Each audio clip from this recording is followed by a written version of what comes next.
The astrology chart, I'm going to pretend like you don't know anything because I That's don't good know how because much. I don't. Okay, awesome. Okay, so the time of birth, check here. Make sure this is right. Mm-hmm. Your time Correct. and your place. Mm-hmm. So the time is important because it sets this whole wheel. Okay. We begin here at house number 1, and all of these little pie slices are different areas of life. Okay. We got career, we got love affairs, we got your kids, we got your health, we got everything. Okay? Now, this is interesting.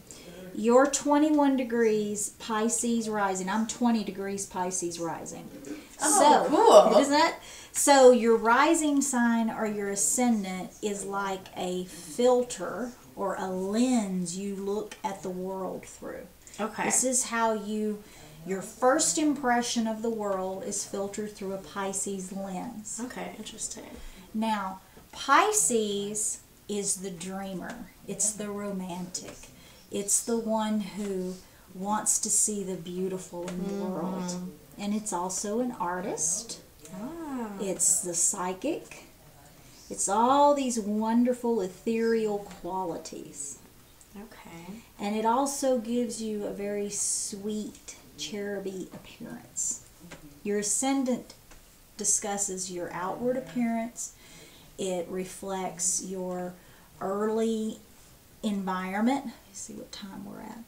And it shows what you chose to do to survive in this world. From a very early, even before nonverbal stage. You looked around, these people you came in, your parents, your family, your home, and you said, okay, what am I going to need to do to live in this world? Okay. Now, Pisces this is one of the drawbacks. Okay. Pisces will put on rose-colored glasses when things aren't real pretty. Yeah. Okay? You want to keep it beautiful, so you'll wear the glasses if you have to.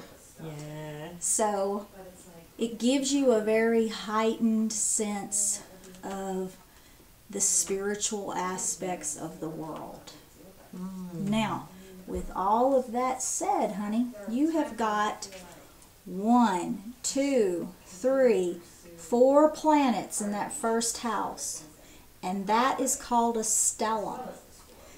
Stelliums mean 4 or more planets or signs in a house. Okay? Mm-hmm. So, with this emphasis, we're adding multiple layers to the Pisces. Okay. Saturn. Saturn is the karmic planet. Wherever that falls, it requires you to learn karmic lessons. Okay.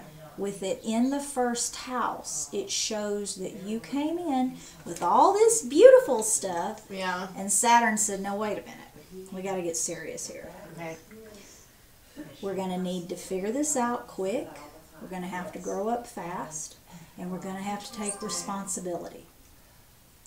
It teaches you a level of discipline, and it makes you mature way beyond your years. And first house rules what?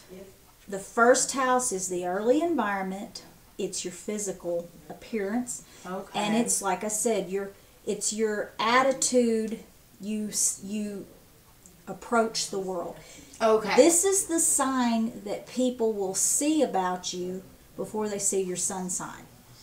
Okay. Cool. Okay? That makes sense. When you're in uncomfortable situations or a new experience, the Pisces will come out. The Aries isn't going to come out. Yeah. Okay? Yeah. So we got Saturn on top of all that, and that gives you a level of maturity. Mm-hmm. It gives you a seriousness to your personality. And you're left-handed just like me. Yes, I am. Now, the drawback to Saturn is it can make you feel shaky and uncertain of your confidence. It can overlay an insecurity about you. Wherever Saturn falls is where we feel our Achilles heel. But it's also where once we grow through that lesson, that's going to be our strongest point. Okay. Now, We have the sun that's also in this first house. That's that Aries sun of yours. Now, whenever we have the sun in the first house, it gives you a very Leo overlay to your personality. Saturn gives you a Capricorn overlay. The sun gives you a Leo overlay. And when the sun's in the first house, you can't help but shine. You naturally attract attention to you. People are going to turn around and notice. It's a charisma that you don't even really have any control over. It just is. Now with that Saturn there, it could put a little gray cloud over that bright, shiny sun, but it's still there. That's interesting. All right, the next one is the Mercury. No, Venus. Okay, Venus in the first house. This also doubles down on that cheruby, beautiful appearance. Where Venus falls shows what you love. It shows your love nature, and with it in the first house, it adds Libra to your personality. And Libra is the sign of beauty and harmony. You're a very multifaceted person. Interesting. Very much. Okay. Now, in addition to Venus, we also have the moon, and this is going to bring in Cancer. So Cancer and the moon in the first house, that tells me that your early environment was very, it fluctuated a lot. Yes, lots of moving. Now, another sign of this placement is somewhere in all that fluctuation, you might have felt orphaned or abandoned.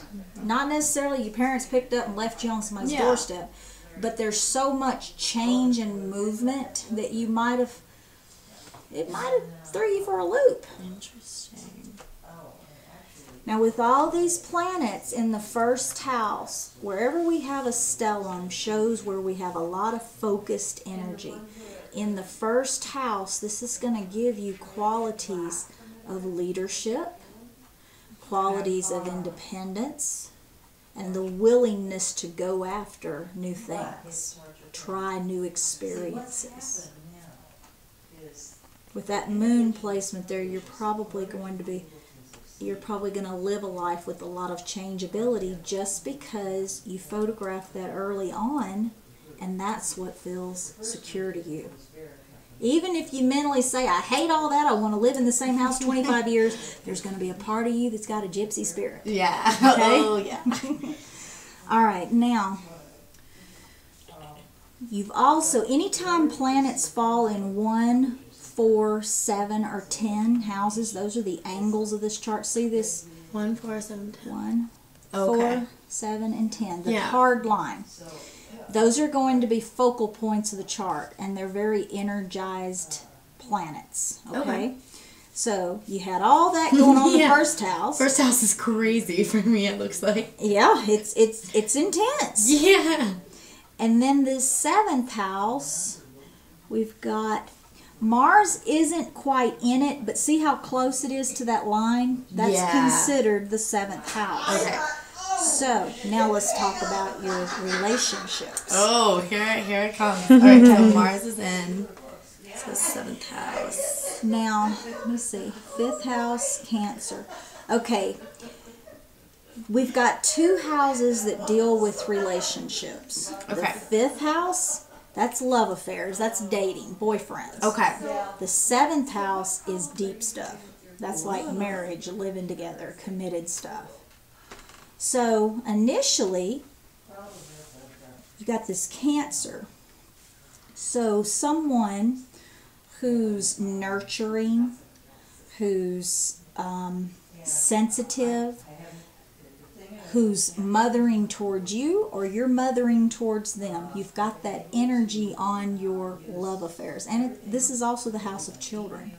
So you'll be very you know, you can say, well, every mother's mothering, but every mother's not mothering. Yeah.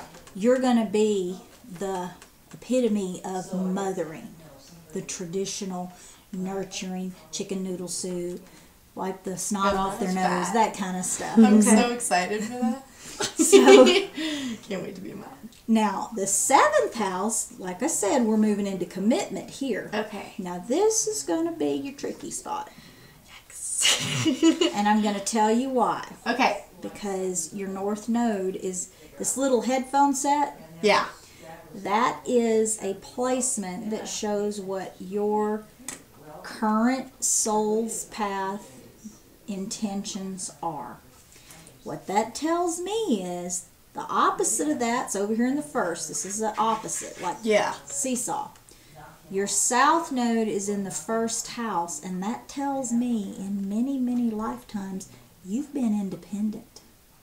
And you haven't quite gelled in the whole, we're going to mold ourselves together and be this happy couple. Yeah. You've been the warrior princess out there making it happen. Mm-hmm. So now you, my friend, have to learn how to be in a relationship and be interdependent instead of totally independent.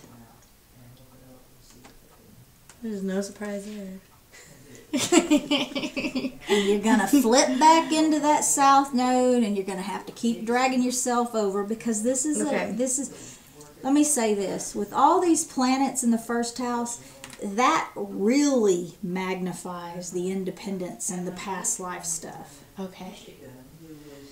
Okay. So you are very, very skilled at going it alone. Yes. And now we got to learn how to bring somebody Work else together. There you go.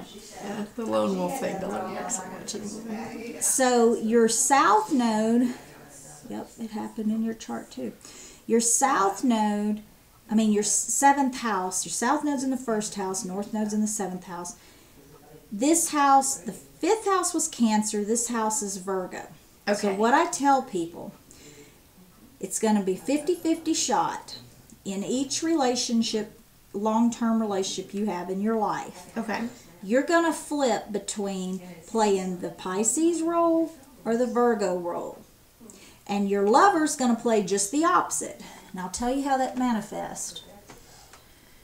Because I have the same rising sign that you have. One of my long-term relationships, I played the Pisces role. My boyfriend, the Virgo role. And he really was a Virgo. So he had that lined out. Yeah. The second one, I played the Pisces role again. The guy was a Scorpio, but he had a lot of Virgo emphasis. Okay. So he played the Virgo role. With Matt, my husband, we just got, I don't know if you even know, we got married about a week ago. Well, congratulations. Thank you. He's a Cancer. Here we go. Yeah. And he's got Pisces energy. So in this relationship, he's playing the Pisces and I'm playing the Virgo.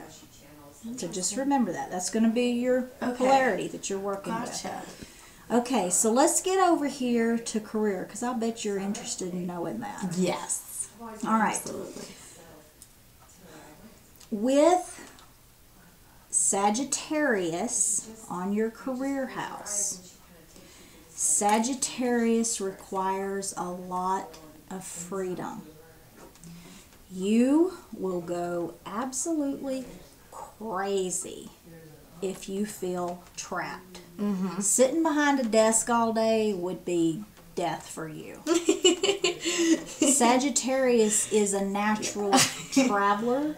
It's a natural teacher, philosopher.